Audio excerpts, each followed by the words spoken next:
Guys, നമ്മൾ മുന്നിൽ പെടുന്നവർക്ക് നമ്മൾ ഇന്നൊരു ചലഞ്ച് കൊടുക്കാൻ പോവാണ്. അതായത് 750 മുകളിലേക്ക് ക്രെഡിറ്റ് സ്കോർ ഉള്ളവർക്ക് നമ്മൾ ഒരു 500 രൂപ ഫ്രീ ആയി കൊടുക്കും. അപ്പൊ ആരൊക്കെ ഉണ്ട് നോക്കിയാലോ. പിന്നെ നിങ്ങൾ സിബിൽ സ്കോർ ഒക്കെ കുറവാണെങ്കിൽ ഈ ഒരു വീഡിയോ സ്കിപ്പ് ചെയ്യണം. 454. ഇത് ഇത്രയ്ക്കാവുള്ള കാരണം എന്താ? നമുക്കൊന്ന് ചെക്ക് ചെയ്ത് നോക്കാം. 4 എണ്ണത്തിന്റെ ലോൺ എമൗണ്ട് ഡ്യൂ ആയി കിടക്കുന്നുണ്ട്. അപ്പൊ വേറെ ഏതെങ്കിലും ലോൺ നോക്കിയിട്ടുണ്ട്? ലോൺ നോക്കിയിട്ടുണ്ട്, കിട്ടിയിട്ടില്ല. ഈ ഒരു ആപ്പ് നിങ്ങൾ യൂസ് ചെയ്യുകയാണെങ്കിൽ നിങ്ങൾക്ക് എന്ത് ചെയ്യാം, ഈ ഉൽക്ക ആപ്പ് തന്നെ ഇത് ക്ലിയർ ചെയ്ത് തരും. അതായത് ചലഞ്ച് തരട്ടെ, ജസ്റ്റ് ഒരു 500 രൂപ ഗിഫ്റ്റ് ആയി കിട്ടും.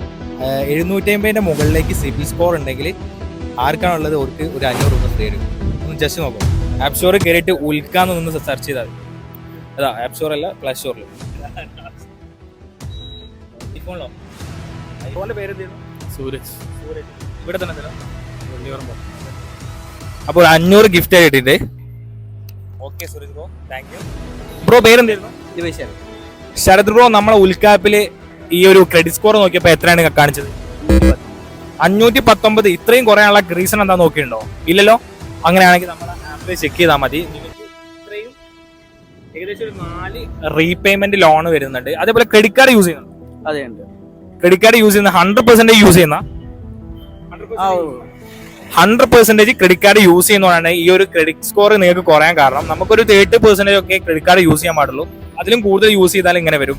നിങ്ങൾക്കും ഇതുപോലെ തന്നെ ഈ ഒരു ആപ്പ് ത്രൂ നിങ്ങളെ ക്രെഡിറ്റ് സ്കോർ ചെക്ക് ചെയ്യാം. ഇതിനു മുമ്പ് നിങ്ങൾ ഏതെങ്കിലും ലോണിന് അപേക്ഷിച്ചിട്ട് അത് റിജക്റ്റ് ആവാനുള്ള റീസണും ഈ ഒരു ആപ്പിൽ ഉണ്ടാവും. അപ്പൊ ഈ ഒരു ആപ്പിന്റെ ലിങ്ക് നമ്മളെ ജസ്റ്റ് ഒന്ന് ഫോളോ ചെയ്തിട്ട് നമ്മളെ ബ്രോഡ്കാസ്റ്റ് ചാനൽ ജോയിൻ ചെയ്ത് കഴിഞ്ഞാൽ ഇതിന്റെ ലിങ്ക് കൊടുത്തിട്ടുണ്ട്. അപ്പൊ ആ ഒരു ലിങ്ക് കയറിയിട്ട് നിങ്ങൾക്ക് ആപ്പ് ഡൗൺലോഡ് ചെയ്യാം. സിബിൽ സ്കോർ കുറവാണെങ്കിൽ അത് കൂട്ടാനും ഈ ഒരു ഉൽക്ക ആപ്പ് നിങ്ങളെ സഹായിക്കും. അത് എങ്ങനെ ചെയ്യുന്നത് വെച്ച് കഴിഞ്ഞാൽ ഇവരാദ്യം ഡിസ്പ്യൂട്ട് ഫയൽ ചെയ്യും. അതിനുശേഷം ഈ ഒരു കമ്പനിക്ക് ഏത് കമ്പനീൻ്റെ ആണോ പെൻഡിങ് കാണിക്കുന്നത് ആ ഒരു കമ്പനിക്ക് മെയിൽ അയക്കും. മെയിൽ അയച്ചതിന് ശേഷം അവർ കറക്റ്റ് ഫോളോ അപ്പ് ചെയ്യും. അതിനുശേഷം എറർ ഫിക്സ് ആയി കഴിഞ്ഞാൽ നിങ്ങളെ ക്രെഡിറ്റ് സ്കോർ ഉയരുന്നതാണ്. ക്രെഡിറ്റ് സ്കോർ കൂടിക്കഴിഞ്ഞാൽ നിങ്ങൾക്ക് മറ്റു ലോണിലൊക്കെ ഏത് ലോൺ ആയിക്കോട്ടെ അത് നിങ്ങൾക്ക് വീഡിയോ ക്രെഡിറ്റ് സ്കോർ ഒക്കെ കുറഞ്ഞ നിങ്ങളുടെ ഫ്രണ്ട്സിന് ഇപ്പൊ തന്നെ ഷെയർ ചെയ്തോളൂ. മറ്റൊരു വീഡിയോ ആയിട്ട് കാണാം. ബൈ.